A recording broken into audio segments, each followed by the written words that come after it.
She was sold to an Apache, whipped by a mountain man, but a Lakota named her home.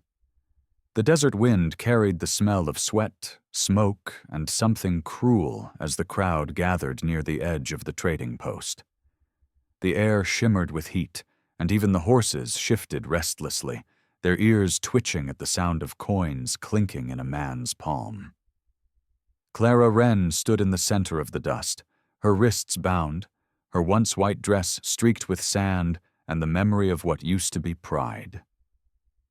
She had been a mail-order bride once, sent by train to a husband who wanted obedience more than companionship, but she had never made it past the first night.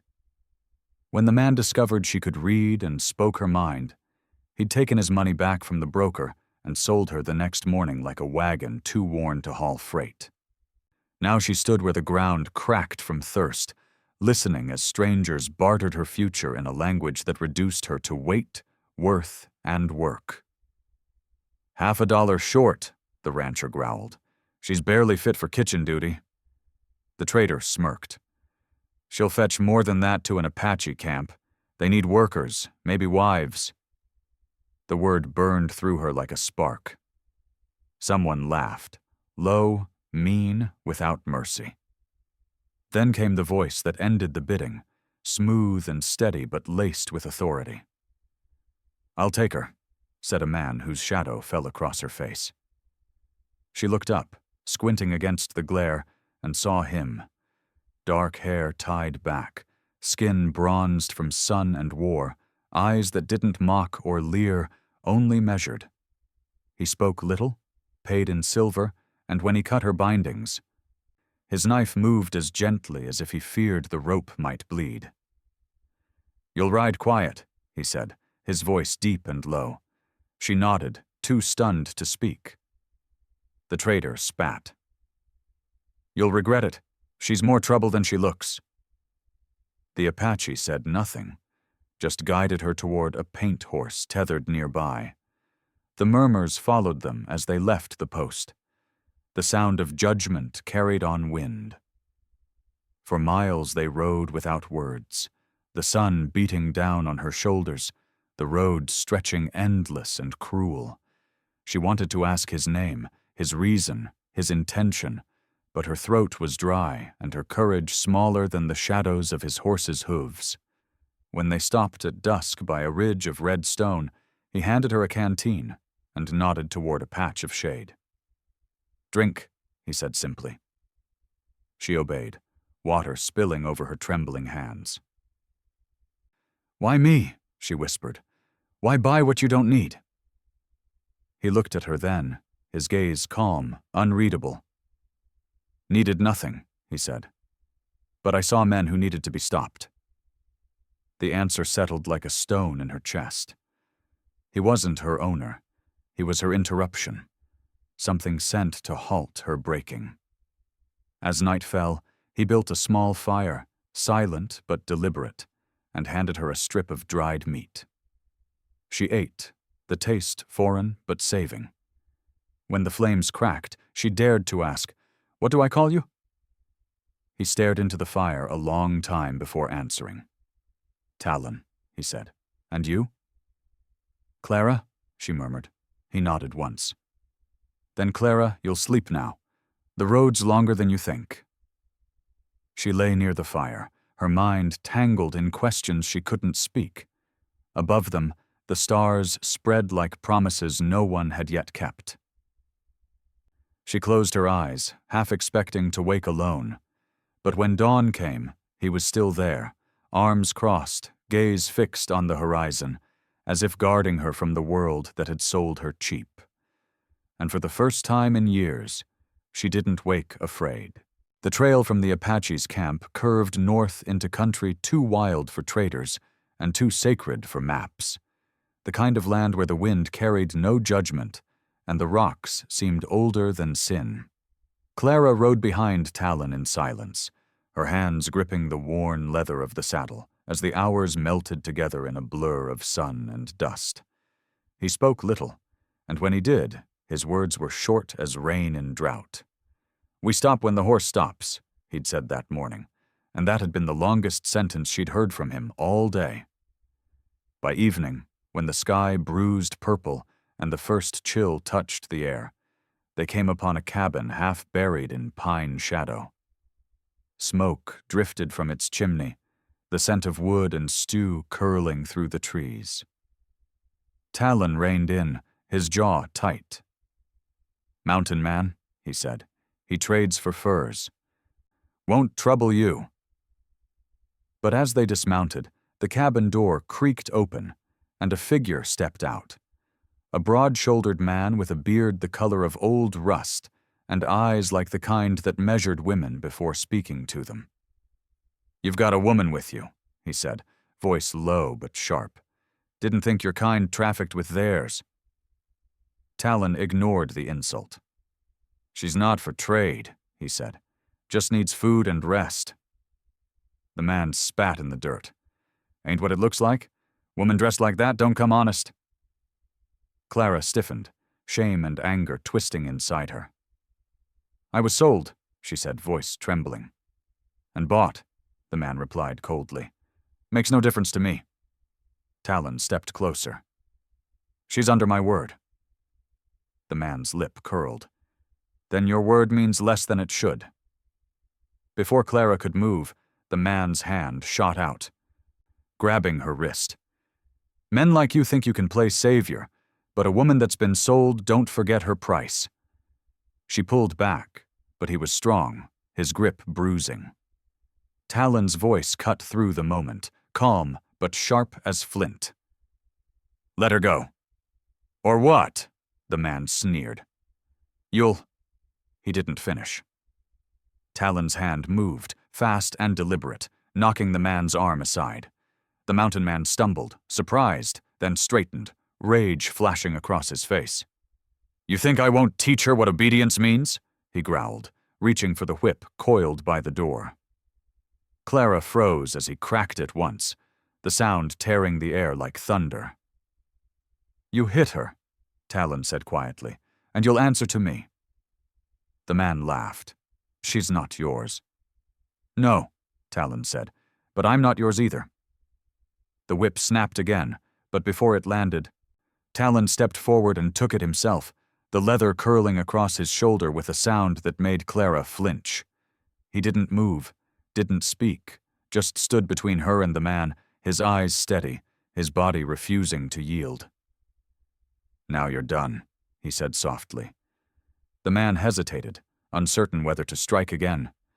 But something in Talon's calm broke him. He dropped the whip, spat, and muttered, "A fool's martyr," before retreating into his cabin. Talon turned, his chest rising slow, blood already darkening the edge of his shirt. Clara reached out, tears burning behind her eyes. "Why?" she whispered. "Why take what was meant for me?" "Because men like him count on silence," he said. "You're done being quiet." He walked to the fire pit outside, poured water over the wound, and said no more. That night, as he slept by the dying coals, Clara sat awake beside him, the whip coiled in her lap. The sound of it haunted her, but the sight of his stillness, the way he'd stood without fear, stayed louder.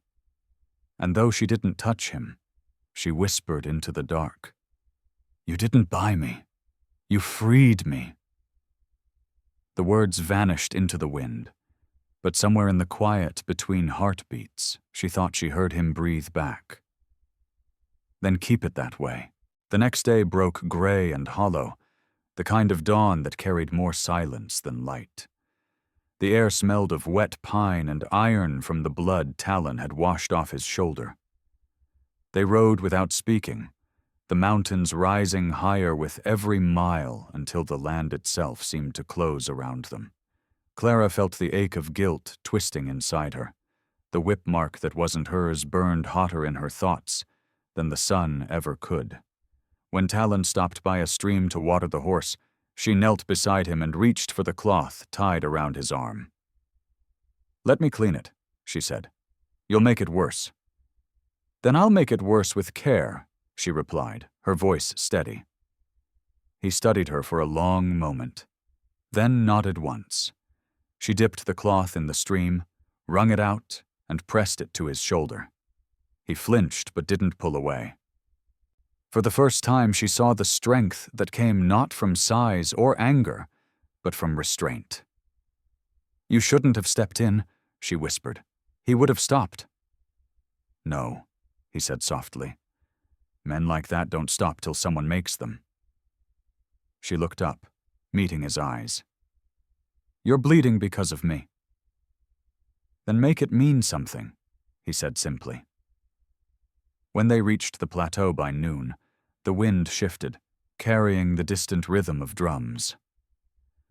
Talon reined in, listening. "Lakota," he murmured. "They travel near this ridge." "Friends of yours?" she asked.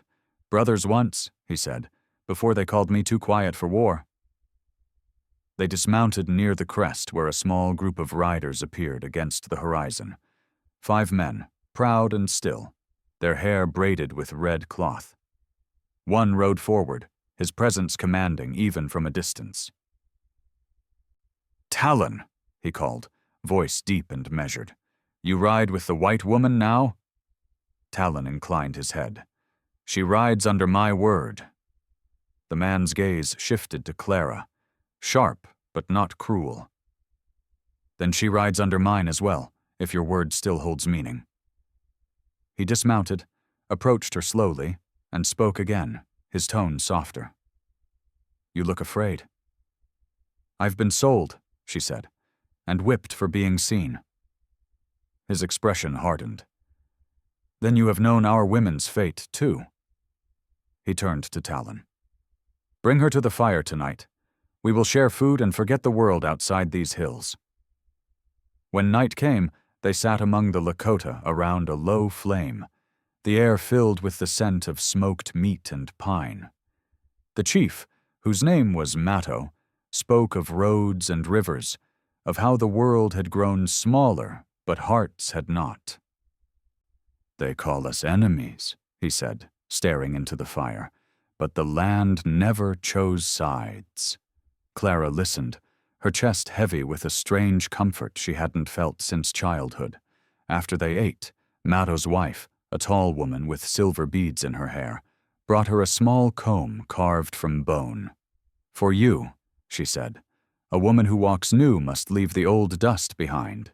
She sat behind Clara and began to braid her hair, slow and reverent, weaving silence into each strand. "Do you know what this means?" she asked. "Peace," Clara whispered. "Home," the woman corrected. "Peace comes later." When it was done, Matto looked at her and said, "You are not the woman who was sold. You are the woman who lived." Clara felt tears slip down her cheeks before she could stop them. Talon stood apart from the circle, watching. His eyes softer than she'd ever seen. When she caught his gaze, she saw no ownership, no debt, only a quiet understanding that mercy wasn't a gift to be repaid. It was a language only the brave learned to speak. That night, under the vast sky alive with stars, Clara lay awake listening to the rhythm of the drums fading into the wind and realized she had finally heard something louder than her shame. A heartbeat that wasn't hers alone. When morning came, the Lakota camp shimmered with dew and quiet laughter, the sound of children running between the tents, their bare feet drumming softly against the damp grass. Smoke rose from the fires in thin gray ribbons that smelled of cedar and sweet sage, curling into the clean air like prayers that had learned patience. Clara woke to the feeling of warmth against her cheek. The sun, gentle now, not cruel, and for a moment she forgot the weight of everything that had come before. Talon was already awake, speaking with Matto near the horses. Their voices carried softly through the air, measured and calm. When she approached, they stopped, both turning toward her. "You slept," Talon said, almost like a question. "For the first time, yes," she replied. Matto nodded, his expression unreadable but kind. "We will ride with you to the crossing," he said. "The road beyond belongs to no one. That makes it safest." Clara thanked him, though words felt small against the weight of his generosity. Before they left, Matto's wife pressed something into her palm, a small braid of horsehair tied with red thread. "Keep it," she said, "so you remember whose fire warmed you." They rode eastward through the morning, the prairie wide and golden around them, the horizon stretching so far it made the heart ache. The children from the camp waved until they disappeared from sight, their laughter echoing faintly through the wind. For miles, no one spoke. Then Clara asked, "Talon, do you belong to them or to no one?" He considered before answering. "Both," he said. "The Lakota taught me the strength of silence. The white man taught me what words can break. Between them, I found the road." "And me?" she asked quietly. "Where do I belong?" He looked at her, and for a long time, the question hung unanswered. Then he said, "You belong where you stop running." His words stung, not because they were harsh, but because they were true. The trail wound between cliffs where the air grew cooler, and the wind carried the distant cry of eagles. By midday, they reached a narrow pass where the road forked, one path leading north toward the mountains, the other east into the lowlands. "This is where we part," Talon said. "My road goes north." "And mine?" she asked. "Yours goes where the world stops taking from you," he said. She wanted to protest, to tell him she didn't know how to walk roads without him, but the look in his eyes silenced her. "I can't go back," she whispered. "No one goes back," he said. "You just walk forward with less fear." He dismounted, reaching into his saddlebag, and pulled out a small bundle wrapped in cloth. "Food," he said, handing it to her. "For the road." When she took it, her fingers brushed his, and the touch felt heavier than any farewell.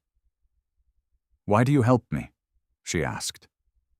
He studied her for a long moment, then said, "Because someone once helped me when I didn't ask. I've been trying to balance that ever since." She wanted to speak, but words felt too fragile, so she only nodded. He mounted again, turning his horse towards the north trail. "Clara," he said, voice low. "Your name, it means light. Don't forget that." She smiled faintly. "And yours?" "It means claw," he said. "We both survive by holding on." Then he rode away, his silhouette growing smaller against the rising sun until he was nothing but a dark line between earth and sky. She stood there for a long while, the wind catching her hair, and the braid still tied with red thread brushing her wrist. When she finally turned east, the road felt unfamiliar, but so did her fear. The land stretched wide and open, and though she walked alone, she didn't feel forsaken. Somewhere behind her, a people called her sister, and somewhere ahead, the world waited to learn her name again. By dusk, the road had thinned into dust and stone, winding through a hollow valley where the air smelled faintly of rain, though the sky stayed dry. Clara walked until her legs trembled, her thoughts a tangle of gratitude and emptiness.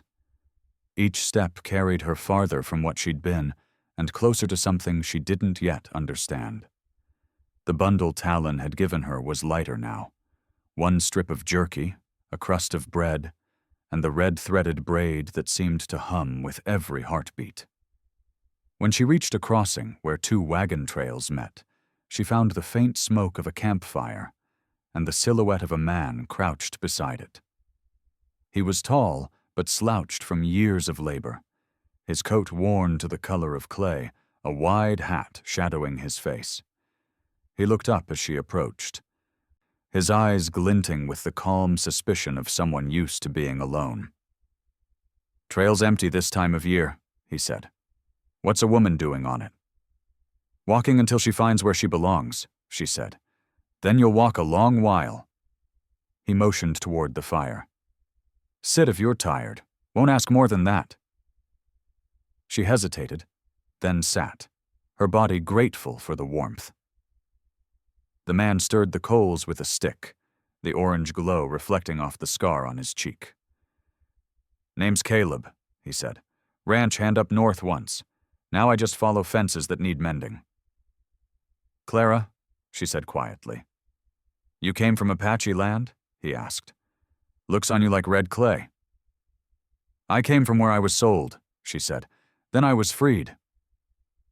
He studied her face, not in judgment, but with the slow understanding of someone who'd lived too close to pain.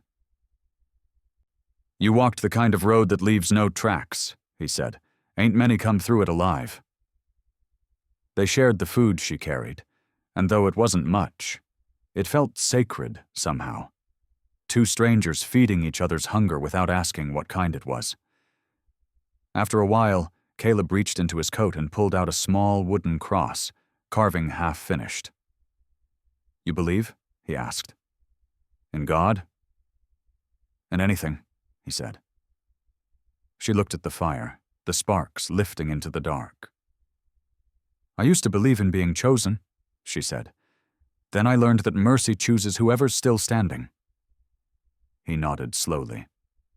"That's faith enough." The night deepened, and the world beyond the fire grew quiet, except for the steady rhythm of wind through grass. "I've got a wagon not far from here," he said. "You can rest till morning." She shook her head. "I can't stay.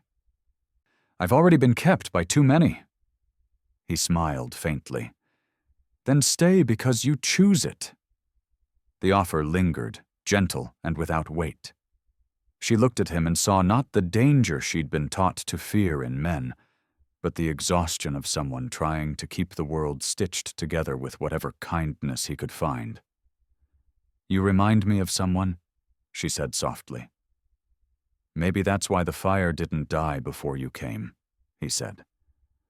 When she finally lay down near the embers, the stars spread wide above her like a roof built from all the miles she'd survived. In her dreams, she saw Talon's calm eyes and the Lakota woman's braid, and the mountain man's whip falling harmlessly into dust. She woke before dawn to find Caleb already gone, his tools packed, a single note scratched into the dirt beside the fire. "Keep walking east. You're almost home." She smiled, though tears blurred her sight. The world was still cold, still vast, but it no longer felt empty. Somewhere ahead, home waited, not a house or a husband, but a place where her name meant more than what men had done to her. She wrapped the red braid around her wrist, shouldered her small bundle, and stepped into the new morning light. The day broke slow and gray, the sky heavy with clouds that promised rain but offered none. Clara followed the wagon ruts eastward until the trail dissolved into open plain, the grass bending under a restless wind. Hunger had returned, not the kind that gnaws at the body, but the quiet ache that reminds you no one's called your name in days. She walked until her feet blistered. Then she saw it. A narrow river cutting through the land like a silver thread, its banks littered with driftwood and reeds. Kneeling, she cupped the water in her hands, drinking until her throat no longer burned. When she lifted her head, she noticed movement upriver. A small figure standing near the bend, barefoot, holding a stick like a sword. It was a child, no older than 8, his clothes torn but his stance proud. "You lost?" she called softly. The boy turned. Eyes wide but curious. "You're not from here," he said. "No one walks this road alone unless they're running." "Maybe I am," she answered. "From what?" "From everything." The boy tilted his head. "Then you'll need a map." He motioned for her to follow, leading her to a small wagon hidden beneath a willow. Inside sat a woman, pale and weak, her breathing shallow. "My ma's sick," the boy said quietly. "We've been here 3 days. I tried to find help, but the town's far. Clara knelt beside the woman, pressing her fingers to her wrist. The pulse was faint but steady. She needs water and food, Clara said. You've done well keeping her alive. The boy frowned. You talk like someone who's used to hurt. Maybe I am, she said, but I'm learning not to stay there. She took out the last of her bread and split it, handing half to him. Eat slow, she said. Your ma needs you strong. The boy hesitated. What about you? I've eaten enough mercy to last, she replied. The rain finally came, a slow, steady drizzle that smelled of dust turning to life. Clara built a small fire beneath the wagon's shelter, feeding it with dry twigs. She boiled water in a dented tin and held it to the woman's lips, whispering, You'll see the sun again. The woman stirred, her voice a ghost. Who are you? Someone who was found, Clara said. Now I'm finding others. The woman smiled faintly before sleep took her again. When night came, Clara sat beside the boy, watching the river shimmer under the dim moonlight. Your father? She asked gently. Gone, he said. He worked for the railroad. Didn't come back after winter. She nodded, staring into the water. Mine left before I learned what leaving meant. The boy looked up. You talk like a preacher. No, she said, just someone who's seen both sides of silence. He yawned, resting his head against her arm, the trust of it making her chest tighten. When morning came, the woman's breathing steadied, her color returning slightly. Clara smiled and whispered a prayer she didn't remember learning. Before she left, she cut a small piece from the red braid around her wrist and tied it to the boy's stick. This means home, she said. So you remember the day someone stayed. You're leaving? He asked, half asleep. The road's still calling, she said softly. But I'll carry this river with me. She walked east again, the dawn spilling gold across the wet earth, the wind brushing her face like a benediction. The sound of the boy's voice followed her faintly. Thank you, ma'am. She smiled without turning back. For the first time, the word didn't sting. It felt like a name she could grow into, one given not by ownership, but by grace. By the third day of walking, Clara reached a ridge where the land flattened into open prairie, the kind that stretched until sky and soil blurred together. Her dress had torn along the hem, her boots split at the sides, and her hair hung loose from the braid the Lakota woman had woven. Yet she felt lighter than she had in years. Hunger came and went, but peace, quiet, humble peace, lingered like a steady companion. The sun dipped low when she saw it.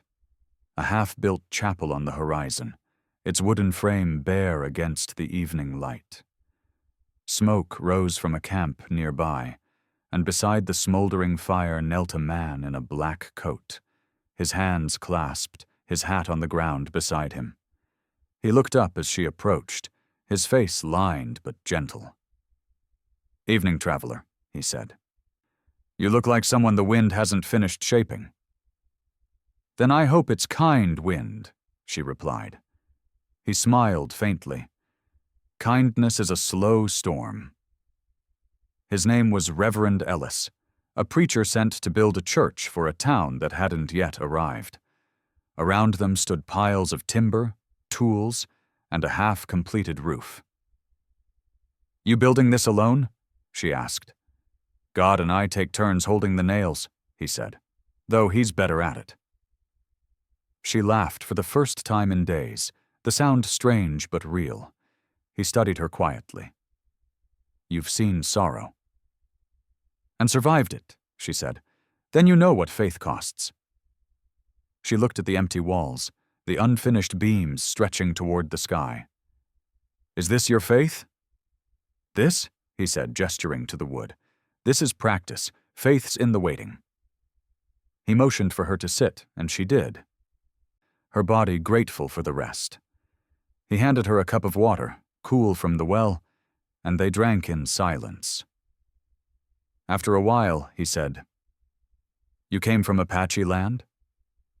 "From being sold," she said, "then freed by mercy I didn't earn." His eyes softened. "That's the only kind worth keeping." As the fire crackled, she told him her story. Not every detail, but enough for him to understand the miles written behind her eyes. When she finished, he said nothing, just placed a hand over the cup between them. "You know," he murmured, "this church won't have walls for a while yet. But maybe that's how it should be. Some souls need the sky to pray under." She stared at the frame above them, the stars beginning to glimmer through its gaps. "I thought I'd lost my faith," she said, "but maybe it was just walking ahead of me." He nodded. "Faith doesn't always wait in the pews. Sometimes it stands on the road and waves you home."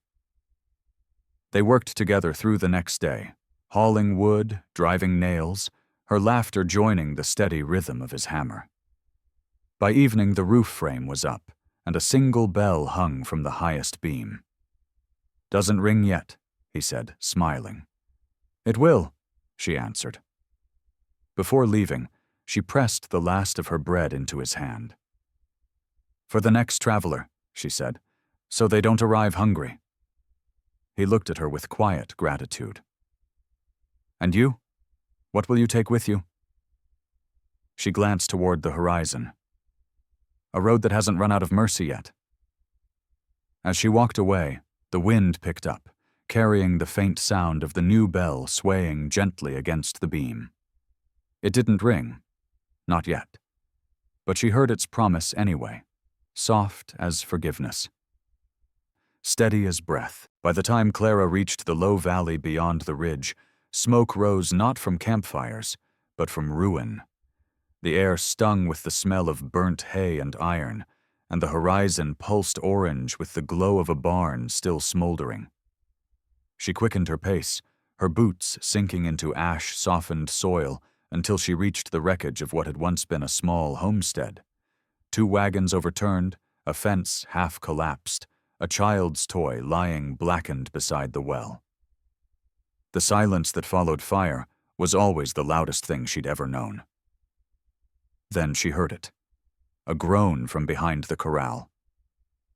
Clara ran, lifting a broken beam with trembling arms until she uncovered a man pinned beneath it.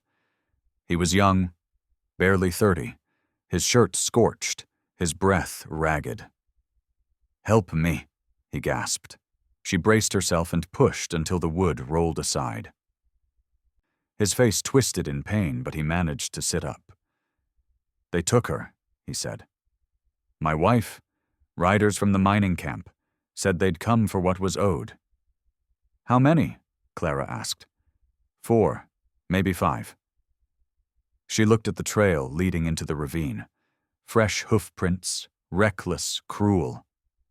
"You can't go after them," he rasped. "You'll be killed. So will she if I don't." She helped him to the shade, gave him water, and started walking. The path wound down through scorched brush into a hollow where the fire's glow still lingered. Her heart pounded, but her steps stayed even. At the bend, she saw them, 5 men by the river, their horses drinking, their laughter echoing through the canyon.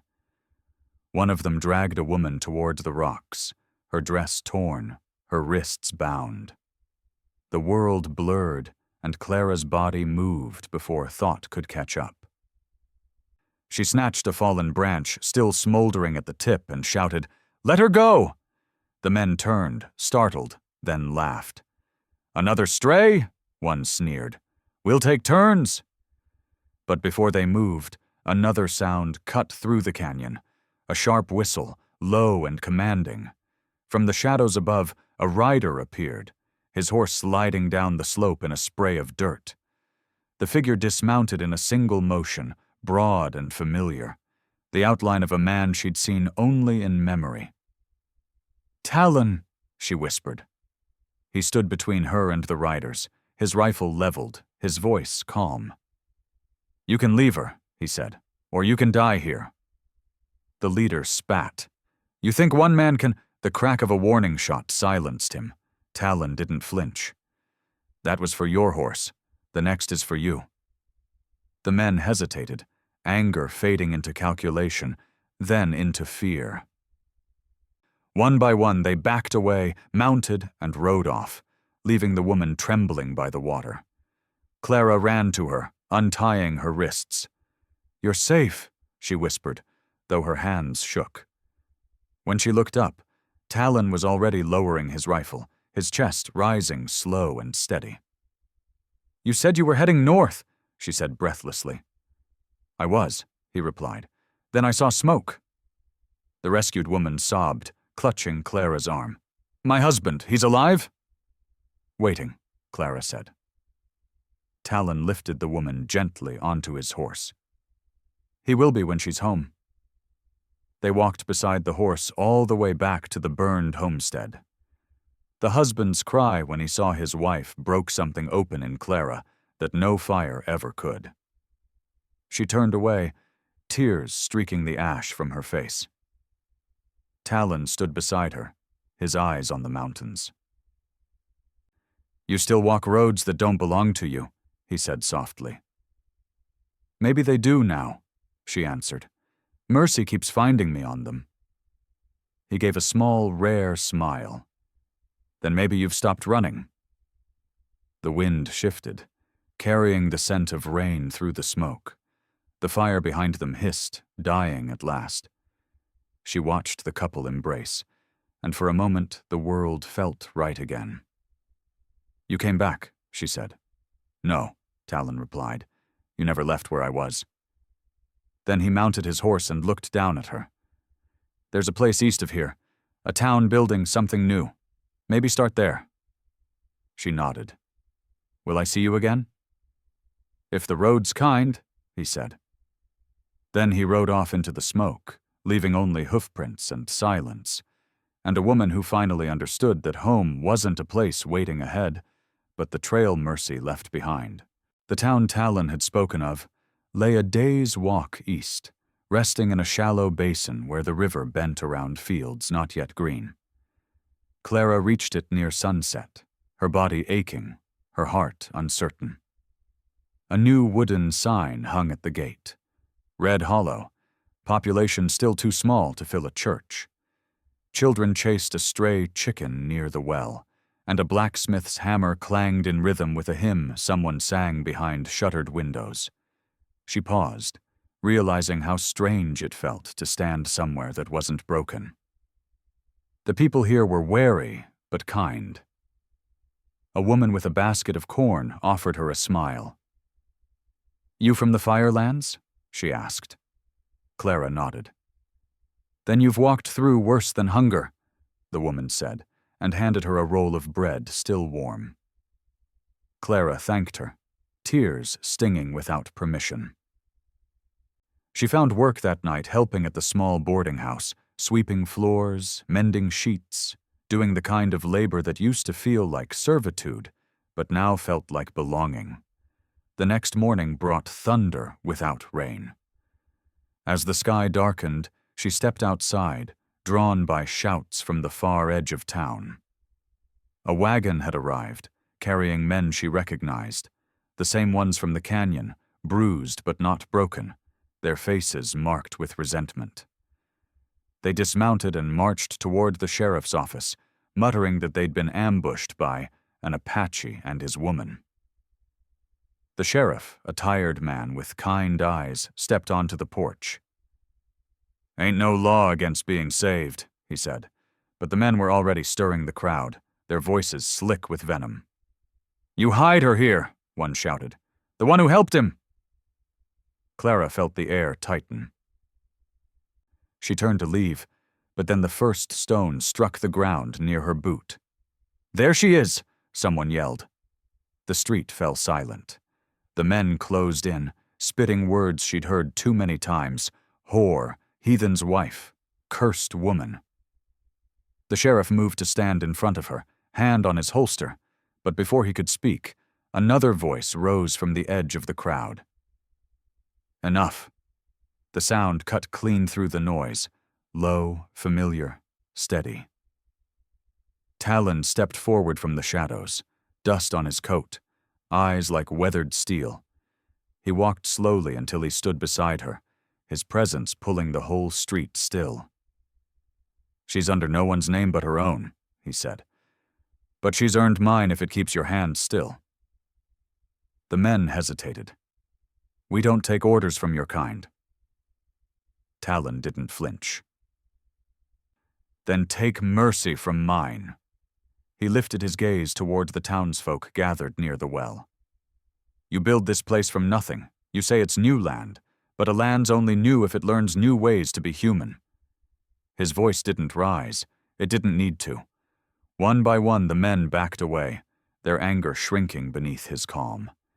The sheriff finally exhaled and said, "I think that's settled." Talon turned to Clara. "You said once you were running from everything," he murmured. "You've stopped." The crowd began to disperse, leaving only the quiet murmur of relief. Clara looked up at him, the man who had been her rescuer, her witness, her teacher in silence. "And you?" she asked.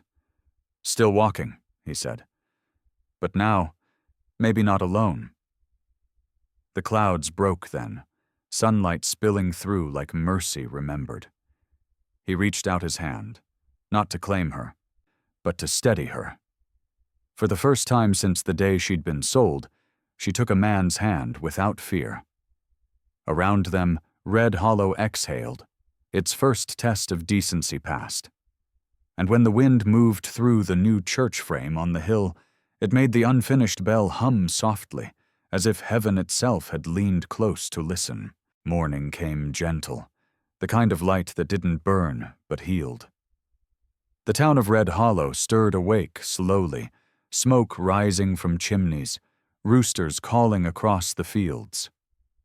Clara stood by the open window of the boarding house, the smell of bread and rain filling the room.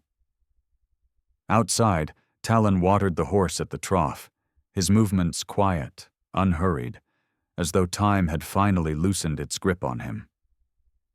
She watched him for a while, the curve of his shoulders, the way he always looked toward the horizon before the day began, as if he still expected the past to come riding out of it.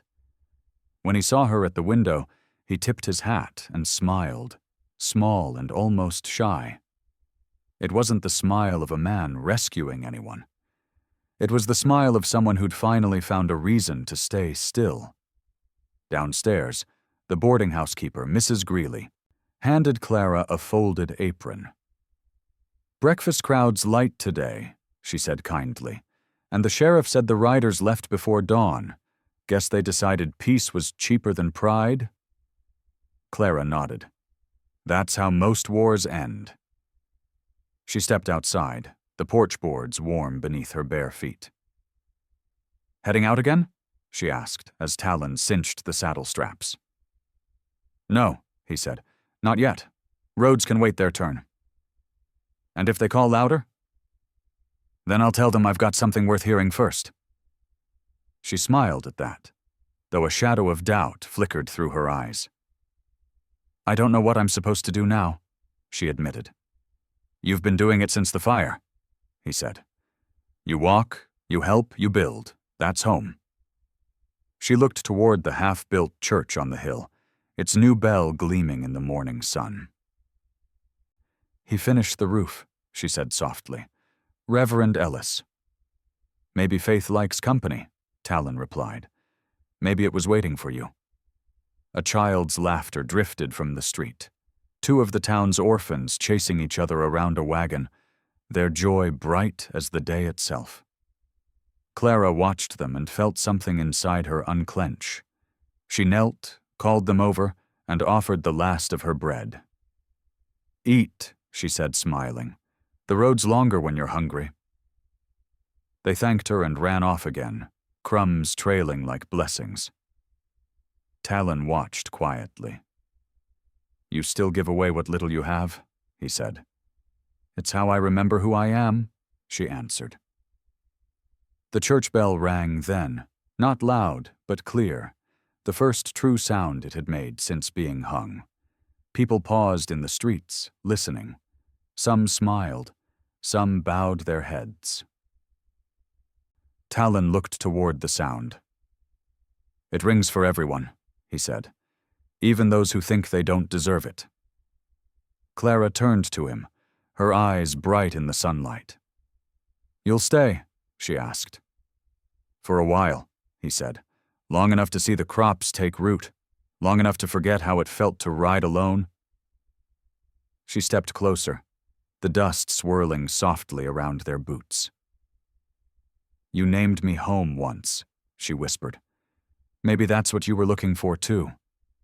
He didn't answer, but his hand brushed hers. Brief, steady, enough. The moment felt like a prayer that didn't need words. Later that evening, as the sun dipped low and painted the world in gold, Clara stood at the edge of town and looked west, the road stretching back through every place she'd been broken and rebuilt. Somewhere out there, fires had burned, chains had snapped, and a stranger's mercy had turned survival into life. Now, in this small town with its half-finished church and a bell that finally rang, she understood what the Lakota woman had meant. Peace comes later, but home comes quietly first. The breeze shifted, carrying the sound of the bell one last time, soft as a promise. Clara smiled, closed her eyes, and whispered, "I'm not running anymore." Sometimes the road doesn't end where you expect. It ends where you stop being afraid of who you've become. If this story touched you, please like, share, and subscribe to keep these journeys of mercy and redemption alive. Would you still walk the road if you knew it would lead you home?